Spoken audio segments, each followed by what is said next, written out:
ಎಲ್ಲರಿಗೂ ನಮಸ್ಕಾರ. 10ನೇ ತರಗತಿಯ ಕೆಮಿಸ್ಟ್ರಿ ಪಾಠಕ್ಕೆ ಮಕ್ಕಳೆಲ್ಲರಿಗೂ ಸ್ವಾಗತ. ಇದೀಗ ನಾವು 10ನೇ ತರಗತಿಯ 6ನೇ ಅಧ್ಯಾಯವಾಗಿರುವಂತಹ ಸಾವಯವ ಯೌಗಿಕಗಳ ನಾಮಕರಣ ಎಂಬ ಅಧ್ಯಾಯದಲ್ಲಿ ಇದ್ದೇವೆ. ಕಳೆದ ತರಗತಿಯಲ್ಲಿ ನಾವೇನೆಲ್ಲ ಕಲಿತಿದ್ದೇವೆ ನೆನಪಿದೆಯೇ? ಸರಿ. ಸಾವಯವ ಯೌಗಿಕಗಳು ಮತ್ತು ನಿರವಯವ ಯೌಗಿಕಗಳು ಎಂಬ 2 ವಿಭಾಗಗಳಿವೆ ಕಾರ್ಬನ್ ಯೌಗಿಕಗಳಲ್ಲಿ. ಇದನ್ನು ನಾವು ಪ್ರಧಾನವಾಗಿ ಕಲಿತಿರುವಂಥದ್ದು. ನಂತರ ನಾವು ಈ ಅಧ್ಯಾಯದಲ್ಲಿ ಸಾವಯವ ಯೌಗಿಕಗಳ ಬಗ್ಗೆ ಮಾತ್ರ ಕಲಿಯುವುದು ಎಂಬುದಾಗಿ ನಾನು ಹೇಳಿದ್ದು ನಿಮಗೆ ನೆನಪಿರಬಹುದು.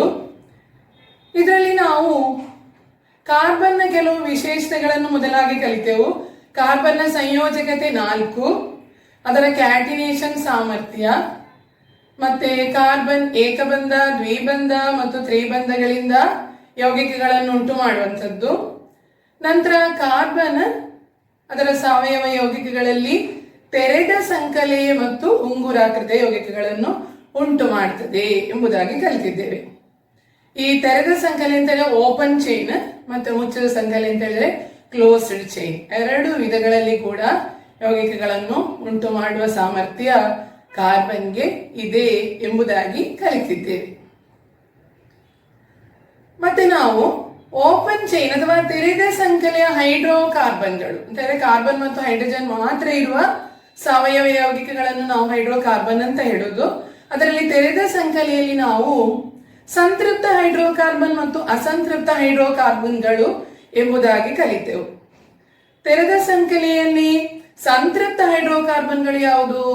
ಆಲ್ಕೇನ್ಗಳು. ಹಾಗೆ ಅವುಗಳಿಗೆ ಏಕಬಂಧ ಮಾತ್ರ ಇದೆ 2 ಕಾರ್ಬನ್ ಪರಮಾಣುಗಳ ನಡುವೆ ಎಂಬುದಾಗಿ ಕಲಿತೆವು. ಇನ್ನು ದ್ವಿಬಂಧ ಹಾಗೂ ತ್ರಿಬಂಧ ಇರುವಂತಹ ಹೈಡ್ರೋಕಾರ್ಬನ್ಗಳನ್ನು ಏನಂತ ಕರಿತೇವೆ? ಅಸಂತೃಪ್ತ ಹೈಡ್ರೋಕಾರ್ಬನ್ಗಳು.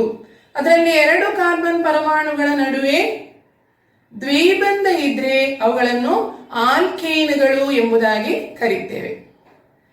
ಅದೇ ರೀತಿ ತ್ರಿಬಂಧ ಇರುವುದಾದ್ರೆ ಅವುಗಳನ್ನು ಆಲ್ಕೈನ್ಗಳು ಎಂಬುದಾಗಿ ಕರೆಯುತ್ತೇವೆ. ಇನ್ನು ನಾವು ಕಲಿತಂತಹ ಆಲ್ಕೇನುಗಳು ಒಂದು ಹೋಮೋಲೋಗ ಶ್ರೇಣಿ, ಅದೇ ರೀತಿ ಆಲ್ಕೇನುಗಳು ಇನ್ನೊಂದು ಹೋಮೋಲೋಗ ಶ್ರೇಣಿ, ಆಲ್ಕೈನುಗಳು ಇನ್ನೊಂದು ಹೋಮೋಲೋಗಸ್ ಶ್ರೇಣಿಯಾಗಿದೆ ಎಂಬುದಾಗಿ ಕೂಡ ಕಲಿತಿದ್ದೇವೆ. ಮತ್ತೆ ಆಲ್ಕೇನುಗಳ ರಾಸಾಯನಿಕ ಸೂತ್ರ ಕೆಲವು ನಾವು ಕಲಿತೆವು. ಅವುಗಳ ಸಾಮಾನ್ಯ ಸೂತ್ರ ಏನು ಅಂತ ಕೂಡ ಹೇಳಿದೆ ನಾನು. ಏನು? CnH2n+2. ಆಲ್ಕೀನ್ಗಳದ್ದು CnH2n. ಇನ್ನೊಂದು ಆಲ್ಕೈನ್ಗಳದ್ದು CnH2n-2 ಎಂಬುದಾಗಿ ಆಗಿರ್ತದೆ. ಹಾಗೆ ಆಲ್ಕೇನುಗಳ ಒಂದು ಪಟ್ಟಿಯನ್ನು ನಾನು ಹೇಳಿದ್ದು ನಿಮ್ಗೆ ನೆನಪಿದೆಯೇ ಕಳೆದ ಕ್ಲಾಸಿಗೆ? ಆದರೆ ನಾವು ರಚನೆ, ಕಂಡೆನ್ಸ್ಡ್ ಫಾರ್ಮುಲಾ ಮತ್ತು ಅಣುಸೂತ್ರ ಎಂಬುದನ್ನು ಬರೆದಿದ್ದೇವೆ. ಅವುಗಳ ವೈಶಿಷ್ಟ್ಯಗಳನ್ನು ಮಾತ್ರ ಕಲಿತೆವು. ಈ ತರಗತಿಯಲ್ಲಿ ನಾವು ನಾಮಕರಣವನ್ನು ಕಲಿತಿದ್ದೇವೆ ಅಂತ ಹೇಳಿದ್ರೆ, ಮೊದಲನೇದಾಗಿ ನಾವೀಗ ಕಲಿಯುವಂತದ್ದು ಆಲ್ಕೇನ್ಗಳ ನಾಮಕರಣ ಅಂದರೆ ಹೈಡ್ರೋಕಾರ್ಬನ್ಗಳ ನಾಮಕರಣ. ಅದರಲ್ಲಿ ಮೊದಲನೇದಾಗಿ ನಾವು ಆಲ್ಕೇನ್ಗಳ ನಾಮಕರಣವನ್ನು ಕಲಿಯುತ್ತೇವೆ. ಈಗ ಕಾರ್ಬನ್ನ ಕೋಟಿಗಟ್ಟಲೆ ಯೌಗಿಕಗಳಿವೆ ಅಂತ ಇದರ ಸಂಖ್ಯೆ ತುಂಬಾ ಹೆಚ್ಚು ಇದೆ ಎಂಬುದಾಗಿ ಕಲಿತೆವು.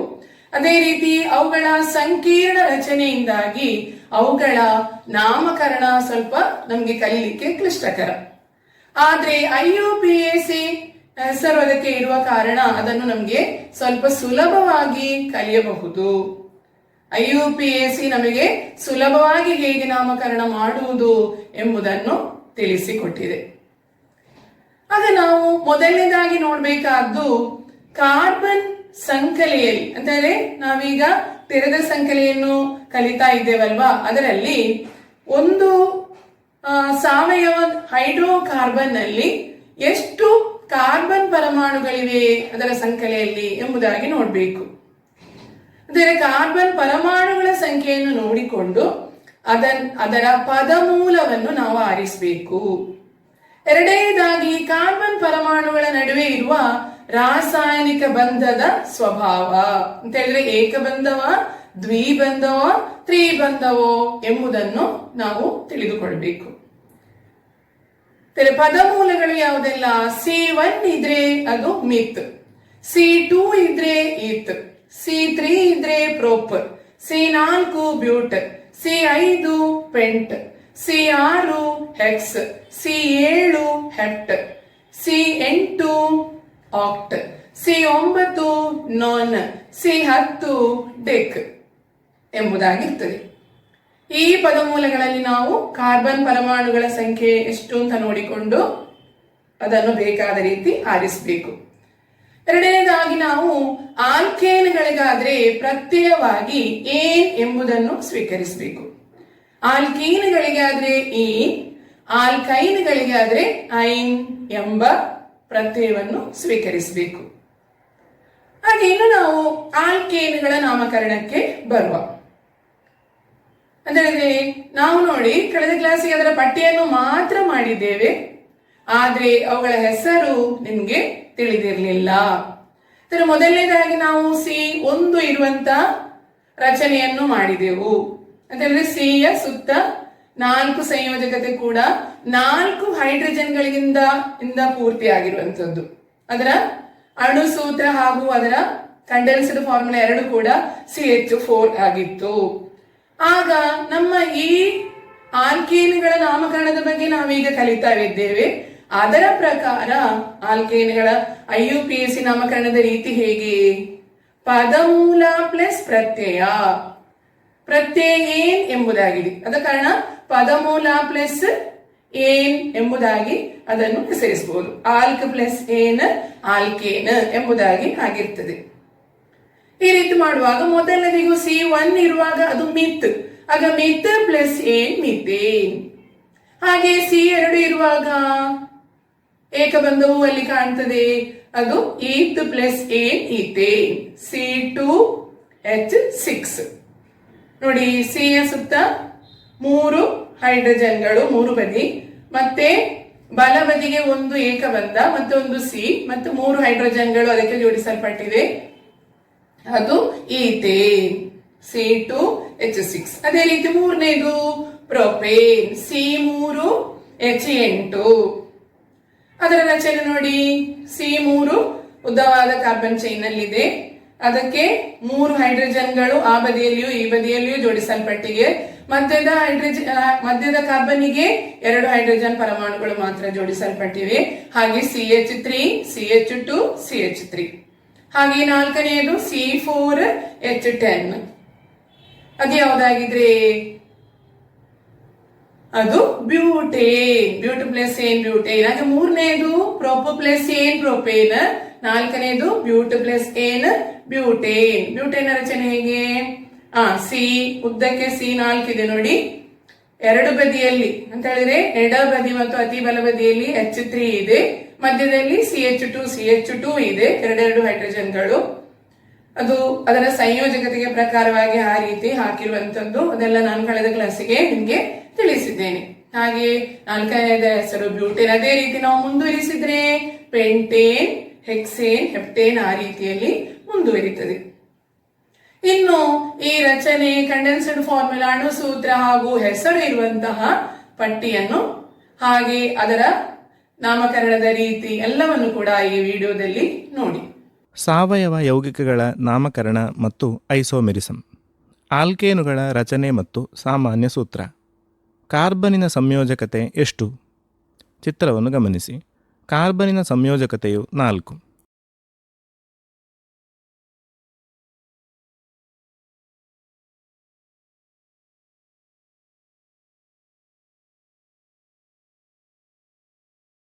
ಕಾರ್ಬನಿನ ಎಲ್ಲ ಸಂಯೋಜಕತೆಗಳು ಹೈಡ್ರೋಜನಿನಿಂದ ಪೂರ್ತಿಗೊಳಿಸಲ್ಪಡುವುದನ್ನು ಗಮನಿಸಿ.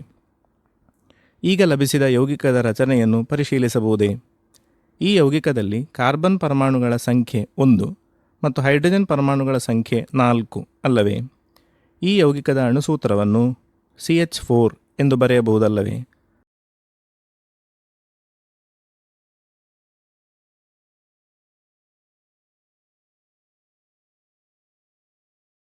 ಕಾರ್ಬನ್ಗಳು ಏಕಬಂಧದ ಮೂಲಕ ಸಂಯೋಜಿಸಲ್ಪಡುವುದನ್ನು ಗಮನಿಸಿ.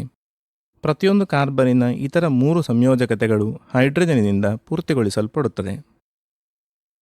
ನೋಡಿ, ಈ ಯೌಗಿಕದಲ್ಲಿ ಕಾರ್ಬನ್ ಪರಮಾಣುಗಳ ಸಂಖ್ಯೆ 2 ಮತ್ತು ಹೈಡ್ರೋಜನ್ ಪರಮಾಣುಗಳ ಸಂಖ್ಯೆ 6 ಅಲ್ಲವೇ? ಈ ಯೌಗಿಕದ ಅಣುಸೂತ್ರವನ್ನು C2H6 ಎಂದು ಬರೆಯಬಹುದಲ್ಲವೇ?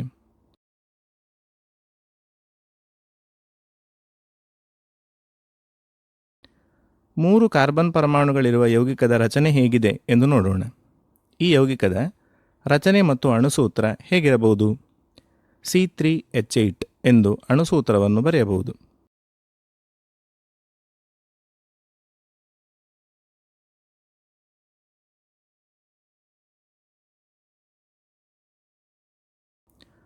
ನಾವು ಚರ್ಚಿಸಿದ 3 ಯೌಗಿಕಗಳ ರಚನೆಯನ್ನು ಹೋಲಿಸೋಣ. ಕಾರ್ಬನ್ ಪರಮಾಣುಗಳೆಡೆಯಲ್ಲಿ ಏಕಬಂಧ ಮಾತ್ರವಿರುವ ತೆರೆದ ಸಂಕಲೆಯ ಹೈಡ್ರೋಕಾರ್ಬನುಗಳನ್ನು ಆಲ್ಕೇನುಗಳು ಎನ್ನುವರು. ಈ ಯೌಗಿಕಗಳಲ್ಲೆಲ್ಲ ಕಾರ್ಬನ್ ಪರಮಾಣುಗಳ ನಡುವೆ ಏಕಬಂಧ ಮಾತ್ರ ಇರುವುದು ಎಂಬುದನ್ನು ನೋಡಬಹುದಲ್ಲವೇ? ಈ ರೀತಿಯಲ್ಲಿ ಕಾರ್ಬನ್ ಪರಮಾಣುಗಳ ನಡುವೆ ಏಕಬಂಧ ಮಾತ್ರವಿರುವ ತೆರೆದ ಸಂಕಲೆಯ ಹೈಡ್ರೋಕಾರ್ಬನುಗಳು ಆಲ್ಕೇನುಗಳಾಗಿವೆ. ಈ ಯೌಗಿಕಗಳ ಅಣುಸೂತ್ರಗಳನ್ನು ಗಮನಿಸಿ. CH4, C2H6, C3H8. ಸಮೀಪದ 2 ಅಣುಸೂತ್ರಗಳ ನಡುವೆ ಎಷ್ಟು ಕಾರ್ಬನ್ ಮತ್ತು ಹೈಡ್ರೋಜನ್ಗಳ ವ್ಯತ್ಯಾಸವಿದೆ? ಇವುಗಳೊಳಗೆ CH2 ವಿನ ವ್ಯತ್ಯಾಸ ಇದೆಯಲ್ಲವೇ?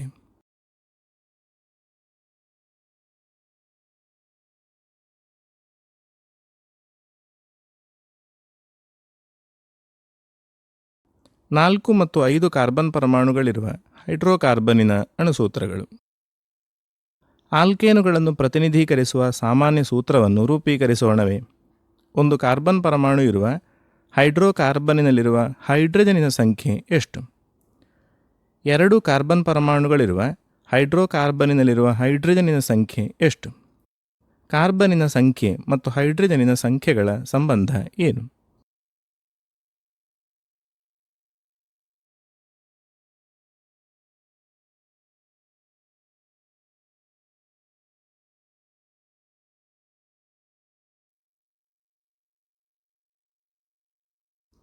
ಕಾರ್ಬನ್ ಪರಮಾಣುಗಳ ಸಂಖ್ಯೆಯ ಇಮ್ಮಡಿಗೆ 2 ಕೂಡಿಸಿದರೆ ಹೈಡ್ರೋಜನ್ ಪರಮಾಣುಗಳ ಸಂಖ್ಯೆ ದೊರೆಯುತ್ತದೆ. 3 ಕಾರ್ಬನ್ ಇರುವ ಹೈಡ್ರೋಕಾರ್ಬನಿನಲ್ಲಿ ಎಷ್ಟು ಹೈಡ್ರೋಜನ್ ಇರಬಹುದು? 8 ಅಲ್ಲವೇ? ಇಲ್ಲಿಯೂ ಕಾರ್ಬನಿನ ಸಂಖ್ಯೆಯ ಇಮ್ಮಡಿಗೆ 2 ಸೇರಿಸಿದಾಗ ದೊರೆಯುವ ಸಂಖ್ಯೆಯೇ ಹೈಡ್ರೋಜನಿನ ಸಂಖ್ಯೆ ಅಲ್ಲವೇ? ಅಂದರೆ n ಕಾರ್ಬನ್ ಪರಮಾಣುಗಳಿರುವ ಒಂದು ಆಲ್ಕೇನ್ನಲ್ಲಿ 2n+2 ಹೈಡ್ರೋಜನ್ ಪರಮಾಣುಗಳು ಇರುತ್ತವೆ. ಆಗ ಆಲ್ಕೇನಿನ ಸಾಮಾನ್ಯ ಸೂತ್ರವು CnH2n+2 ಎಂದು ನಮಗೆ ತಿಳಿದುಕೊಳ್ಳಬಹುದಲ್ಲವೇ? ಕಾರ್ಬನ್ ಪರಮಾಣುಗಳ ಸಂಖ್ಯೆ n ಆದರೆ ಹೈಡ್ರೋಜನ್ ಪರಮಾಣುಗಳ ಸಂಖ್ಯೆ ಎಷ್ಟಾಗಿರಬಹುದೆಂದು ತಿಳಿಯಿತಲ್ಲವೇ? ಯೌಗಿಕಗಳಿಗೆ ಸಂಬಂಧಿಸಿದ ಒಂದು ಪಟ್ಟಿಯನ್ನು ನೀಡಲಾಗಿದೆ. ಇದನ್ನು ಗಮನಿಸಿ. ರಚನೆ, ಕಾರ್ಬನ್ ಪರಮಾಣುಗಳ ಸಂಖ್ಯೆ, ಹೈಡ್ರೋಜನ್ ಪರಮಾಣುಗಳ ಸಂಖ್ಯೆ, ಕಂಡೆನ್ಸ್ಡ್ ಫಾರ್ಮುಲಾ, ಅಣುಸೂತ್ರ, IUPAC ಹೆಸರು.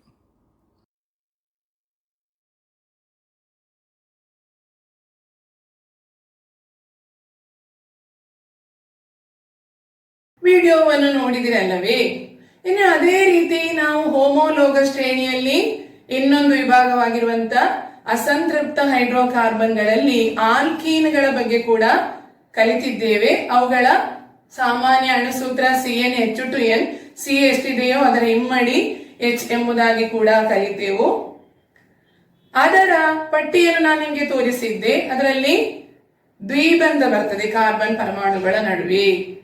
ಅಂತದ್ರಲ್ಲಿ ನಾವು ಎರಡು ಕಾರ್ಬನ್ಗಳ ಪರಮಾಣುಗಳ ನಡುವೆ ದ್ವಿಬಂಧ ಇರುವಂತದ್ದು 3 ಕಾರ್ಬನ್ ಪರಮಾಣುಗಳಿರುವಾಗ ಮೊದಲನೇ 2 ಕಾರ್ಬನ್ ಪರಮಾಣುಗಳ ನಡುವೆ ದ್ವಿಬಂಧ ಇರುವಂತದ್ದು, ಅದೇ ರೀತಿ 4 ಇರುವಾಗ ಕೂಡ ದ್ವಿಬಂಧ ಇರುವಂತದ್ದು. ಅದೆಲ್ಲ ನಾನು ನಿಮಗೆ ಕಳೆದ ತರಗತಿಯಲ್ಲಿ ಪಟ್ಟಿಯನ್ನು ತೋರಿಸ್ತೀನಿ. ಅದೇ ರೀತಿ ಆಲ್ಕೈನ್ಗಳ ಬಗ್ಗೆ ಕೂಡ ನಾವು ಕಲಿತಿದ್ದೇವೆ. CnH2n-2 ಎಂಬುದು ಅವುಗಳ ಸಾಮಾನ್ಯ ಸೂತ್ರ. ಅವುಗಳಲ್ಲಿ ಕೂಡ ಕಾರ್ಬನ್ ಪರಮಾಣುಗಳ ನಡುವೆ ತ್ರಿಬಂಧ ಇರುವಂತದ್ದು, ಹಾಗೆ 2 ಕಾರ್ಬನ್ ಪರಮಾಣು ಇರುವಂತದ್ದು, ಕಾರ್ಬನ್ ಪರಮಾಣು 3, ಕಾರ್ಬನ್ ಪರಮಾಣು 4 ಇರುವಂತದ್ದು ಎಲ್ಲವನ್ನು ಕೂಡ ನಾವು ಕಳೆದ ತರಗತಿಯಲ್ಲಿ ಪಟ್ಟಿಯಲ್ಲಿ ತಿಳಿದಿದ್ದೇವೆ. ಹಾಗೆ ಆಲ್ಕೀನುಗಳ ಕ್ರಮವಾಗಿ ಹೇಗಿತ್ತು ಅಣುಸೂತ್ರ? ಮೊದಲನೆಯದು C2H4, ನಂತರ C3H6, C4H8, C5H10 ಆ ರೀತಿ ಮುಂದುವರಿಯುತ್ತದೆ. ಅದೇ ರೀತಿ ಆಲ್ಕೈನ್ಗಳು C2 ಆಗಿರುವಾಗ H ಅದರ ಇಮ್ಮಡಿಗಿಂತ 2 ಕಡಿಮೆ, C2H2. ಮತ್ತೆ C3 ಬರುವಾಗ C3H4, C4 ನೆಕ್ಸ್ಟ್ 4 ಬರುವಾಗ ಎಷ್ಟಾಗಿರ್ತದೆ? ಅದರ ಇಮ್ಮಡಿಗಿಂತ 2 ಕಡಿಮೆ. ಎಷ್ಟಾಗ್ತದೆ? 4ರ ಇಮ್ಮಡಿ 8, 8 ಕಳೆಯ 2 6 ಆಗ C4H6 ಆ ರೀತಿ ಆಗಿರ್ತದೆ. ಹಾಗೆ C5 ಆಗಿದ್ರೆ H8 ಆ ರೀತಿ ಮುಂದುವರಿತದೆ. ಈ ಆಲ್ಕೀನ್ ಮತ್ತು ಆಲ್ಕೈನ್ಗಳ ರಚನೆ, ಕಂಡೆನ್ಸರ್ ಫಾರ್ಮುಲಾ ಮತ್ತು ಅಣುಸೂತ್ರದವರೆಗೆ ನಾವು ಈಗ ವಿಡಿಯೋದಲ್ಲಿ ನೋಡಿ. ಆಲ್ಕೀನುಗಳ ಮತ್ತು ಆಲ್ಕೈನುಗಳ ರಚನೆ ಮತ್ತು ಸಾಮಾನ್ಯ ಸೂತ್ರ. 2 ಕಾರ್ಬನ್ ಪರಮಾಣುಗಳಿರುವ ಆಲ್ಕೇನುಗಳ ರಚನೆ ನಿಮಗೆ ತಿಳಿದಿದೆ. ಇಲ್ಲಿ ಕಾರ್ಬನ್ ಪರಮಾಣುಗಳ ನಡುವೆ ಏಕಬಂಧ ಇದೆ. ಈ ಯೌಗಿಕದಲ್ಲಿರುವ ಪ್ರತಿಯೊಂದು ಕಾರ್ಬನ್ ಪರಮಾಣುಗಳಿಂದ ತಲಾ 1 ಹೈಡ್ರೋಜನ್ ಪರಮಾಣುವನ್ನು ನೀಗಿಸಿದರೆ ಕಾರ್ಬನಿನ ಸಂಯೋಜಕತೆಯನ್ನು ಹೇಗೆ ಪೂರ್ತಿಗೊಳಿಸಬಹುದು? ಸಂಯೋಜಕತೆಯನ್ನು ಪೂರ್ತಿಗೊಳಿಸಲು ಕಾರ್ಬನ್ ಪರಮಾಣುಗಳ ನಡುವೆ ದ್ವಿಬಂಧವು ರೂಪುಗೊಳ್ಳುವುದನ್ನು ನೋಡಿದಿರಲ್ಲವೇ? 3 ಕಾರ್ಬನ್ ಪರಮಾಣುಗಳಿರುವ ಆಲ್ಕೇನ್ನ ರಚನೆಯನ್ನು ನೋಡಿ.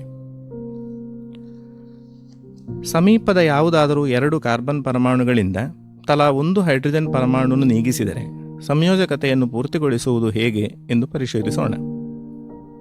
ಇಲ್ಲಿ ಸಮೀಪದ 2 ಕಾರ್ಬನ್ ಪರಮಾಣುಗಳ ನಡುವೆ ದ್ವಿಬಂಧವು ರೂಪುಗೊಳ್ಳುವುದನ್ನು ನೋಡಿದಿರಲ್ಲವೇ? 2 ಕಾರ್ಬನ್ ಪರಮಾಣುಗಳ ನಡುವೆ ದ್ವಿಬಂಧವಿರುವ ಹೈಡ್ರೋಕಾರ್ಬನ್ಗಳನ್ನು ಆಲ್ಕೀನುಗಳು ಎನ್ನುವರು. ಈ ಆಲ್ಕೀನುಗಳ ಅಣುಸೂತ್ರವನ್ನು ಬರೆದು ನೋಡೋಣ. C2H4, C3H6. ಈ ಆಲ್ಕೀನುಗಳ ಅಣುಸೂತ್ರಗಳ ಪರಸ್ಪರ ವ್ಯತ್ಯಾಸವೇನು? ನೀವು ವಿಶ್ಲೇಷಿಸಿದ ಸಮೀಪದ 2 ಆಲ್ಕೀನುಗಳ ಅಣುಸೂತ್ರದಲ್ಲಿರುವ ವ್ಯತ್ಯಾಸ CH2 ಆಗಿದೆ.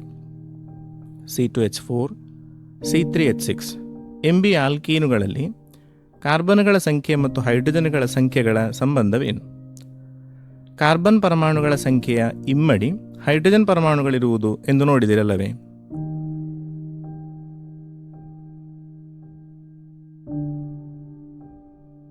ಒಂದು ಆಲ್ಕೀನ್ನ ಕಾರ್ಬನ್ ಪರಮಾಣುಗಳ ಸಂಖ್ಯೆ n ಆದರೆ ಹೈಡ್ರೋಜನ್ ಪರಮಾಣುಗಳ ಸಂಖ್ಯೆ ಎಷ್ಟು? ಹಾಗಾದರೆ ಆಲ್ಕೀನುಗಳ ಸಾಮಾನ್ಯ ಸೂತ್ರ ಯಾವುದಾಗಿರಬಹುದು?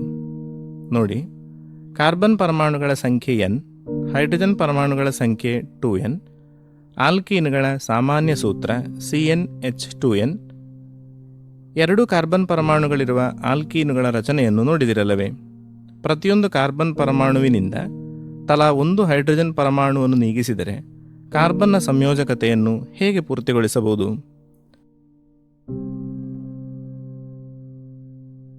ಸಂಯೋಜಕತೆಯನ್ನು ಪೂರ್ತಿಗೊಳಿಸಲು ಕಾರ್ಬನ್ ಪರಮಾಣುಗಳ ನಡುವೆ ತ್ರಿಬಂಧವು ರೂಪುಗೊಳ್ಳುವುದು ಎಂಬುದನ್ನು ನೋಡಿದಿರಲ್ಲವೇ?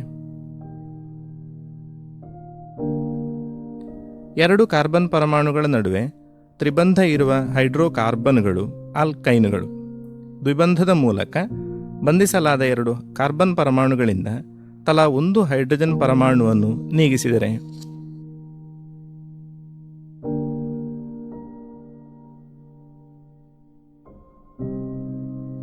ದ್ವಿಬಂಧದಲ್ಲಿ ಪಾಲ್ಗೊಳ್ಳುವ ಪ್ರತಿಯೊಂದು ಕಾರ್ಬನ್ನಿಂದ ಒಂದು ಹೈಡ್ರೋಜನ್ ಪರಮಾಣುವನ್ನು ನೀಗಿಸಿದಾಗ ದ್ವಿಬಂಧವು ಬದಲಾಗಿ ತ್ರಿಬಂಧವು ರೂಪುಗೊಳ್ಳುವುದು. ಈ ಆಲ್ಕೈನ್ಗಳ ಅಣುಸೂತ್ರವನ್ನು ಬರೆದು ನೋಡಿ. ಮುಂದೆ ಆಲ್ಕೈನ್ಗಳ ಸಾಮಾನ್ಯ ಸೂತ್ರಕ್ಕೆ ತಲುಪೋಣ. ಇದಕ್ಕಾಗಿ ನಿಮಗೆ ಪರಿಚಯ ಇರುವ 3 ಕಾರ್ಬನ್ ಪರಮಾಣುಗಳಿರುವ ಒಂದು ಆಲ್ಕೀನ್ ಮತ್ತು ಒಂದು ಆಲ್ಕೈನ್ನ ಅಣುಸೂತ್ರವನ್ನು ಹೋಲಿಸೋಣ. ಅಂದರೆ ಆಲ್ಕೈನ್ಗೆ ಸಮಾನ ಸಂಖ್ಯೆಯ ಕಾರ್ಬನ್ ಪರಮಾಣುಗಳಿರುವ ಆಲ್ಕೀನ್ಗಿಂತ 2 ಹೈಡ್ರೋಜನ್ ಪರಮಾಣು ಕಡಿಮೆ ಇರುವುದು. ಹಾಗಾದರೆ ಆಲ್ಕೈನ್ಗಳ ಸಾಮಾನ್ಯ ಸೂತ್ರ CnH2n-2 ಆಗಿರುವುದು. ಎನ್ ಎಂಬುದು ಕಾರ್ಬನ್ ಪರಮಾಣುಗಳ ಸಂಖ್ಯೆಯನ್ನು ಸೂಚಿಸುವುದು. ಈಗ ವಿಡಿಯೋವನ್ನು ನೋಡಿದಿರಲ್ಲವೇ? ಇನ್ನು ಶಾಖೆ ಇರುವಂತಹ ಆಲ್ಕೈನ್ಗಳ ನಾಮಕರಣ ಹೇಗೆ ಎಂಬುದಾಗಿ ನಾವು ಕಲಿತುಕೊಳ್ಬೇಕು. ಅಂದರೆ ಉದ್ದವಾದ ಕಾರ್ಬನ್ ಸಂಖ್ಯೆಯಲ್ಲಿ ಈಗ 5 ಇದ್ರೆ ಹೇಗೆ ನಾವು ಬರೆಯುವುದು ಆ ಹೈಡ್ರೋಕಾರ್ಬನ್ ಅನ್ನು? ಅದೊಂದು alkane. CH3 CH2 CH2 CH2 CH3. ಹೈಡ್ರೋಜನ್ಗಳಿಲ್ಲದೆ ಬರೆಯುವಾಗ 5 ಕಾರ್ಬನ್ ಉದ್ದಕ್ಕೆ ಬರ್ತದೆ. ಒಂದೊಂದು ಏಕಬಂಧ ಅವುಗಳ ಮಧ್ಯದಲ್ಲಿ ಕಾಣಬಹುದು. ಅದರಲ್ಲಿ ಅತಿ ಬಲಬದಿಯ ಒಂದು ಕಾರ್ಬನ್ ಅನ್ನು ತೆಗೆದು ನಾವು 3ನೆಯ ಕಾರ್ಬನ್ಗೆ ಶಾಖೆಯಾಗಿ ಕೊಟ್ಟರೆ ಅಲ್ಲಿ ಕಾರ್ಬನ್ ಪರಮಾಣುಗಳ ಸಂಖ್ಯೆ 5 ಇದೆ, ಆದ್ರೆ ಒಂದನ್ನು ನಿಮಗೆ ಶಾಖೆಯಾಗಿ ಕಾಣಬಹುದು. ಈಗ ನೀವು ಹೈಡ್ರೋಜನ್ ಪರಮಾಣುಗಳನ್ನು ಅದಕ್ಕೆ ಸೇರಿಸಿ ಅಂತ ಹೇಳಿದ್ರೆ ಎಷ್ಟೆಷ್ಟು ಹಾಕಬೇಕು? ಕಾರ್ಬನ್ ಪರಮಾಣುವಿನ ಸಂಯೋಜಕತೆ 4 ಎಂಬುದನ್ನು ನೆನಪಿಟ್ಟುಕೊಂಡು ತುಂಬಿಸಬೇಕು. ಆಗ ಅದರ ರಚನೆ ಹೇಗೆ ಬರ್ತದೆ ನೋಡಿ. CH3 CH2 CH ಗೆ ಬಾಂಡ್ ಆಗಿ CH3 ಬರ್ತದೆ. ಪುನಃ ಅತಿ ಬಲಬದಿಯಲ್ಲಿ ಏಕಬಂಧ CH3 ಎಂಬ ರಚನೆ ಸಿಗ್ತದೆ. ಈಗ ಅದರಲ್ಲಿ ನಾವು ಉದ್ದಕ್ಕೆ ಕಾಣುವಂಥದ್ದು ಈಗ ಇಲ್ಲಿ ಪ್ರಧಾನ ಸಂಖ್ಯೆಯಾಗಿ ಬರ್ತದೆ. ಅಂದರೆ ಅತಿ ಹೆಚ್ಚು ಕಾರ್ಬನ್ ಪರಮಾಣುಗಳಿರುವಂತಹ ಉದ್ದವಾದ ಕಾರ್ಬನ್ ಸಂಖ್ಯೆಯನ್ನು ನಾವು ಪ್ರಧಾನ ಸಂಖ್ಯೆ ಎಂಬುದಾಗಿ ಆರಿಸ್ತೇವೆ. ಉಳಿದವುಗಳನ್ನು ನಾವು ಶಾಖೆಗಳಾಗಿ ಪರಿಗಣಿಸ್ತೇವೆ. ಆಗ ಇಂಥ ಶಾಖೆ ಇರುವಂತಹ ಆಲ್ಕೇನ್ಗಳಿಗೆ ನಾವು IUPAC ಪ್ರಕಾರ ನಾಮಕರಣ ಮಾಡುವಾಗ ನಾವು ಕೆಲವು ವಿಷಯಗಳನ್ನು ನೆನಪಿನಲ್ಲಿರಿಸಬೇಕಾಗ್ತದೆ. ಮೊದಲನೇದಾಗಿ ಈಗ ನಾನು ಹೇಳಿರುವಂತಹ ಪ್ರಧಾನ ಸಂಖ್ಯೆಯನ್ನು ಆರಿಸುವಂಥದ್ದು. ಎರಡನೆಯದಾಗಿ ನಾವು ಶಾಖೆಯ ಸ್ಥಾನ ಸಂಖ್ಯೆಯನ್ನು ತಿಳಿದುಕೊಳ್ಬೇಕು. ಅದಕ್ಕಾಗಿ ಎಡಬದಿಯಿಂದಲೂ ಬಲಬದಿಯಿಂದಲೂ ನಾವು ಸ್ಥಾನಕ್ಕೆ ಸಂಖ್ಯೆಗಳನ್ನು ಕೊಡಬೇಕು. ಇಲ್ಲಿ ಈಗ ಎಡಬದಿಯಿಂದ 1 2 3 4 ಅಂತ ಕೊಡ್ಬೋದು. ಹಾಗೆ ಬಲಬದಿಯಿಂದ ಕೊಟ್ಟು ನೋಡಿ 1 2 3 4.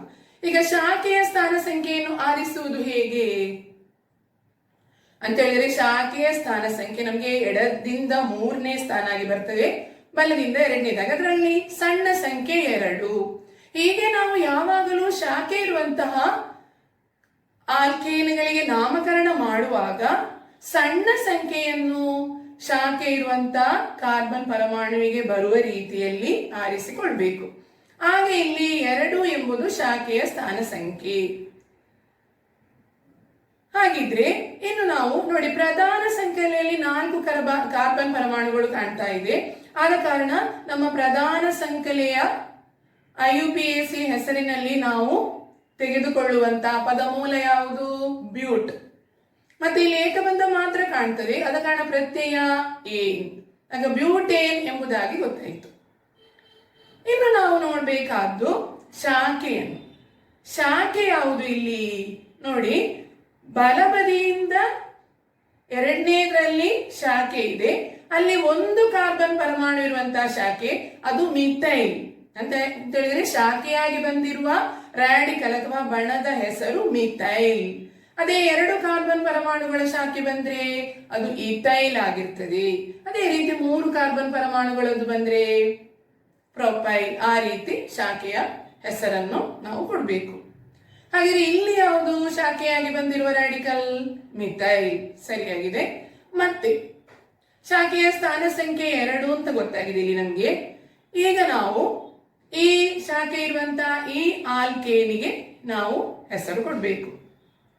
ಹೇಗೆ? IUPAC ಪ್ರಕಾರ ಇದಕ್ಕೆ ನಾಮಕರಣ ಮಾಡುವ ರೀತಿ ಶಾಖೆಯ ಸ್ಥಾನ ಸಂಖ್ಯೆ ಹೈಫನ್ ಶಾಖೆಯಾಗಿ ಬಂದಿರುವಂತಹ ರ್ಯಾಡಿಕಲ್ನ ಹೆಸರು, ಪದಮೂಲ ಮತ್ತು ಪ್ರತ್ಯಯ.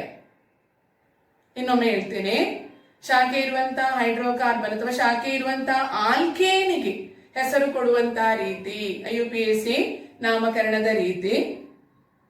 ಶಾಖೆಯ ಸ್ಥಾನ ಸಂಖ್ಯೆ ಪ್ಲಸ್ ಹೈಫನ್ ಪ್ಲಸ್ ಶಾಖೆಯಾಗಿ ಬಂದಿರುವ ರ್ಯಾಡಿಕಲ್ನ ಹೆಸರು ಪ್ಲಸ್ ಪದಮೂಲ ಪ್ಲಸ್ ಪ್ರತ್ಯಯ. ಹಾಗಿದ್ರೆ ಇಲ್ಲಿ 2 ಶಾಖೆಯ ಸ್ಥಾನ ಸಂಖ್ಯೆ 2 2 ಮತ್ತೆ ಹೈಫನ್ ಹಾಕುದು. ಯಾಕೆ ಈ ಹೈಫನ್ ನ ಉದ್ದೇಶ ಏನು ಅಂತ ಹೇಳಿದ್ರೆ, ಹೈಫನ್ ನಮ್ಮ ಅಲ್ಲಿ ಒಂದು ಸಂಖ್ಯೆ ಮತ್ತು ಒಂದು ಅಕ್ಷರ ಬಂದಿದೆ ಅಲ್ವಾ, ಮತ್ತೆ ಬರುವಂತದ್ದು ಮಿಥೈಲ್ ಶಾಖೆಯ ಹೆಸರು. ಆದ ಕಾರಣ ಸಂಖ್ಯೆ ಮತ್ತು ಅಕ್ಷರಗಳನ್ನು ಬೇರ್ಪಡಿಸಲಿಕ್ಕೆ ನಾವು ಯಾವಾಗಲೂ IUPAC ಪ್ರಕಾರ ಹೈಫನ್ ಅನ್ನು ಹಾಕಬೇಕು. ಹಾಗೆ ಇದರ ಹೆಸರೇನಾಗಿದ್ರೆ, ಈಗ ನಾವು ಕಲಿತಿರುವಂತಹ ಶಾಖೆ ಇರುವಂತಹ ಆಲ್ಕೇನ್ ನ ಹೆಸರು 2 ಹೈಫನ್ ಮಿಥೈಲ್ ಬ್ಯೂಟೇನ್. ಅದು ಇದನ್ನು ಓದುವುದು 2 ಮಿಥೈಲ್ ಬ್ಯೂಟೇನ್ ಎಂಬುದಾಗಿ ಆಗಿರ್ತದೆ. ಇನ್ನು ನಾವು ಇದರದ್ದೇ ಒಂದು ಪಟ್ಟಿಯನ್ನು ಮಾಡುವ. ಅದರಲ್ಲಿ ಕೆಲವು ಒಂದು 3-4 ಶಾಖೆ ಇರುವಂತಹ ಆಲ್ಕೇನ್ಗಳನ್ನು ಕೊಡುವ. ಮತ್ತೆ ಅದರಲ್ಲಿ ನಾವು ಶಾಖೆಯ ಸ್ಥಾನ ಸಂಖ್ಯೆ, ಶಾಖೆಯ ಹೆಸರು, ಮತ್ತೆ ಈ ಆಲ್ಕೇನಿನ ಹೆಸರು ಏನು, ಶಾಖೆ ಇರುವ ಆಲ್ಕೇನಿನ ಹೆಸರು ಏನು, IUPAC ಹೆಸರು ಎಂಬುದ ಪಟ್ಟಿಯಲ್ಲಿ ಬರೆಯೋಣ. ಹಾಗೆ ಮೊದಲನೇದಾಗಿ ಕೊಟ್ಟದ್ದು ನೋಡಿ, 5 ಕಾರ್ಬನ್ ಪರಮಾಣುಗಳಿರುವಂತಹ ಉದ್ದವಾದ ಕಾರ್ಬನ್ ಸಂಕಲೆ. ಅದಕ್ಕೆ ನಾವು ಬಲಬದಿಯಿಂದ 2ನೇ ಸ್ಥಾನದಲ್ಲಿ CH3 ಎಂಬ ಶಾಖೆಯನ್ನು ಕೊಟ್ಟಿದ್ದೇವೆ. ಇಡಿಯಾಗಿ ನಾನು ಹೇಳ್ತೇನೆ ನೋಡಿ, CH3 CH2 CH2 CH CH3. CH ಇರುವಲ್ಲಿ ಒಂದು ಶಾಖೆ CH3. ಇದರ ಹೆಸರು ಏನಾಗಿದ್ರೆ, ಹೆಸರನ್ನು ಕೊಡುವ ಮೊದಲು ಶಾಖೆಯ ಸ್ಥಾನ ಸಂಖ್ಯೆ ನೋಡಿ. ಎಡಬದಿಯಿಂದ ಆದ್ರೆ ಅದು 4, ಬಲಬದಿಯಿಂದ 2. ಅದ ಕಾರಣ 2ಅನ್ನೇ ನಾವು ಸ್ವೀಕರಿಸಬೇಕು, ಸಣ್ಣ ಸಂಖ್ಯೆಯನ್ನು ಸ್ವೀಕರಿಸುವುದು. ಶಾಖೆಯ ಹೆಸರು, ಶಾಖೆಯಾಗಿ ಬಂದಿರುವ ರಾಡಿಕಲ್ನ ಹೆಸರು ಮಿಥೈಲ್. ಆದ ಕಾರಣ ಇದರ IUPAC ಹೆಸರು ಏನು, ಕೊನೆಯ ಕಾಲಮ್ ನಲ್ಲಿ ಬರೀಬೇಕು 2 ಮಿಥೈಲ್ ಪೆಂಟೇನ್. ಅದರ ನಂತರದ್ದು ನೋಡಿ, ನಾವು ಮೊದಲು ಹೇಳಿರುವಂತಹದ್ದೇ, ಆಗ ನಾನು ಉದಾಹರಣೆಯಾಗಿ ನಿಮ್ಗೆ ಹೇಳಿರುವಂತದ್ದು. ಆದ್ರೆ ಶಾಖೆ ಮೇಲೆ ಕಾಣ್ತಾ ಉಂಟು 2ನೇದರಲ್ಲಿ CH3 CH2 CH CH3. ಬಲಬದಿಯಿಂದ 2ನೇದಕ್ಕೆ CH3 ಶಾಖೆ ಮೇಲೆ ಕೊಟ್ಟಿದ್ದಾರೆ.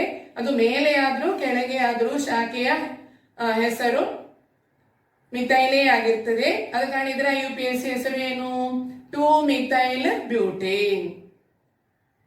ಇನ್ನು 3ನೇಯದು ನೋಡಿ, 5 ಕಾರ್ಬನ್ ನ ಉದ್ದವಾದ ಪ್ರಧಾನ ಸಂಖ್ಯೆಯಲ್ಲಿ 5 ಕಾರ್ಬನ್ಗಳು ಕಾಣ್ತಾ ಉಂಟು. ಆದ ಕಾರಣ ಅದು ಪೆಂಟೇನ್. ಅದಕ್ಕೆ ಶಾಖೆ ನೋಡಿ ಯಾವುದು ಕೊಟ್ಟಿದ್ದಾರೆ, ಎಡದಿಂದ ಆದ್ರೂ ಬಲದಿಂದ ಆದ್ರೂ 3ನೇದಕ್ಕೆ ನಾವು 2 ಬದಿಯಿಂದ ಸಹ ಸಂಖ್ಯೆಯನ್ನು ಕೊಟ್ಟು ನೋಡಿದ್ರೆ 3ನೇದ್ರಲ್ಲಿ ಈಥೈಲ್ ಇದೆ. ಈಥೈಲ್ ಯಾಕೆ, CH2 CH3 ಕಾಣ್ತಾ ಉಂಟು. ಅದ ಕಾರಣ ಅದರ ಶಾಖೆಯ ಹೆಸರು ಈಥೈಲ್. ಮೊದಲೆಲ್ಲ ನಾವು ಮಿಥೈಲ್ ಹೇಳಿದ್ದು, ಇದು ಈಗ ಈಥೈಲ್. ಮತ್ತು 5 ಕಾರ್ಬನ್ಗಳ ಪ್ರಧಾನ ಸಂಖ್ಯೆ ಇರುವ ಕಾರಣ ಅದು ಪೆಂಟ್. ಏಕಬಂಧ ಇರುವ ಕಾರಣ ಏನ್ ಪ್ರತ್ಯಯ, ಆಗ ಪೆಂಟೇನ್. ಮತ್ತೆ 3ನೇದರಲ್ಲಿ ಶಾಖೆ ಇರುವುದು, ಅದ ಕಾರಣ ಇದರ ಹೆಸರು 3 ಈಥೈಲ್ ಪೆಂಟೇನ್. ಇನ್ನು 4ನೇದು ನೋಡಿ, CH3 CH CH2 CH3. ಆದ್ರೆ 2ನೇ CH ಗೆ CH2 CH3 ಅನ್ನು ಜೋಡಿಸಲಾಗಿದೆ. ಆದ ಕಾರಣ ಇಲ್ಲಿ CH2 CH3 ಶಾಖೆ ಅಲ್ಲ. ನಾವು ಶಾಖೆ ಇರುವ ಆಲ್ಕೇನಿಗೆ ಹೆಸರು ಕೊಡುವಾಗ ಮೊದಲು ಪ್ರಧಾನ ಸಂಖ್ಯೆಯನ್ನು, ಪ್ರಧಾನ ಕಾರ್ಬನ್ ಸಂಖ್ಯೆಯನ್ನು ಆರಿಸುವುದು ನಮ್ಮ ಕೆಲಸ.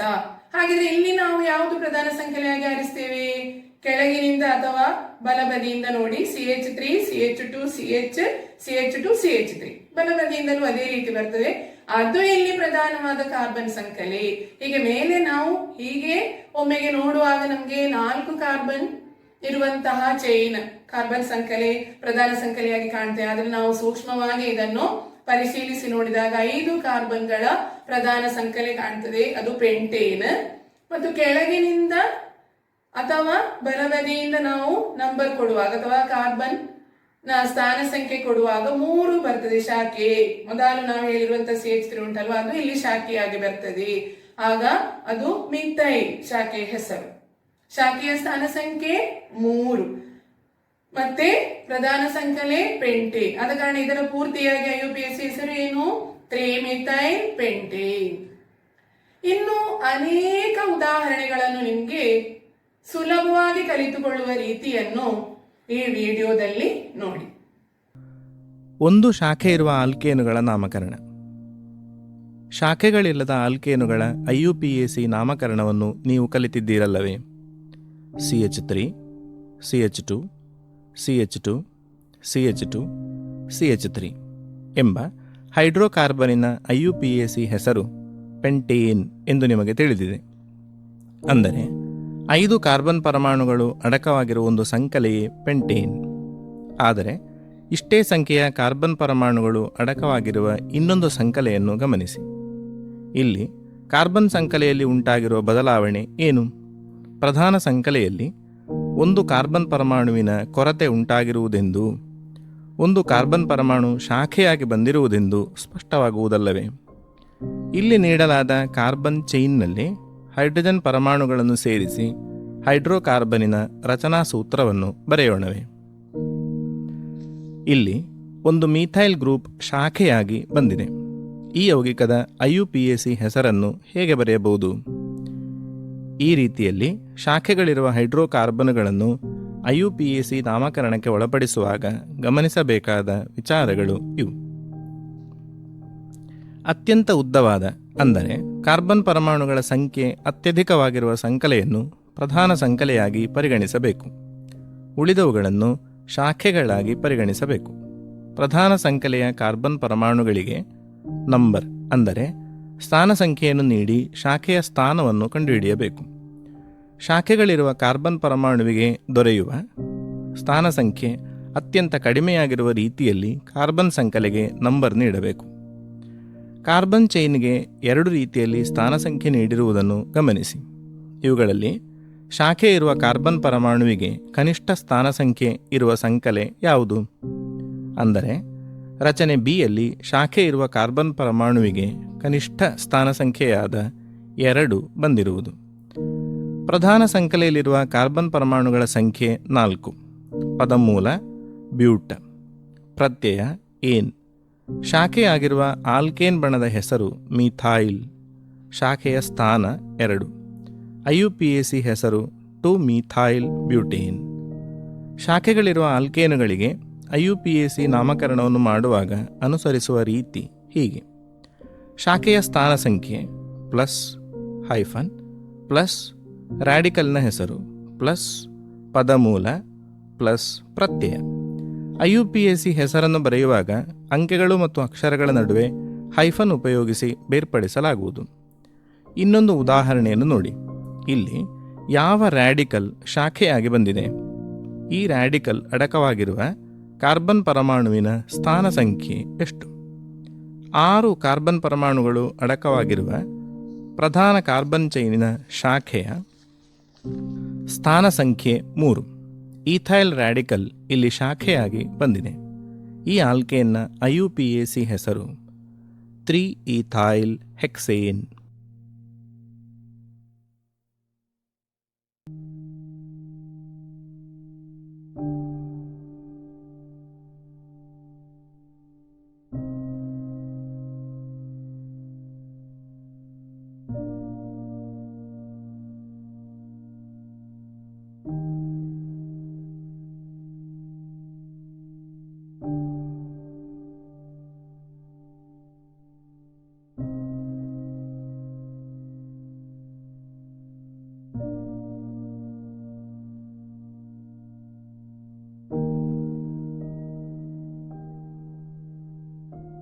ಈಗ ವಿಡಿಯೋವನ್ನು ನೋಡಿದಿರಲ್ಲವೇ? ಶಾಖೆ ಇರುವ ಆಲ್ಕೇನ್ಗಳಿಗೆ ನಾಮಕರಣ ಮಾಡುವಂತಹ ರೀತಿಯನ್ನು ಈಗ ಸರಿಯಾಗಿ ಕಲಿತುಕೊಂಡಿದ್ದೀರಿ. ಇನ್ನು ನಾವು ಮುಂದಿನ ತರಗತಿಯಲ್ಲಿ ಒಂದಕ್ಕಿಂತ ಹೆಚ್ಚು ಶಾಖೆ ಇರುವಂತಹ ಆಲ್ಕೇನ್ಗಳಿಗೆ ನಾಮಕರಣ ಮಾಡುವುದು ಹೇಗೆ ಎಂಬುದನ್ನು ತಿಳಿದುಕೊಳ್ಳುವ. ಮುಂದಿನ ತರಗತಿಯಲ್ಲಿ ಭೇಟಿಯಾಗುವ. ಎಲ್ಲರಿಗೂ ವಂದನೆಗಳು.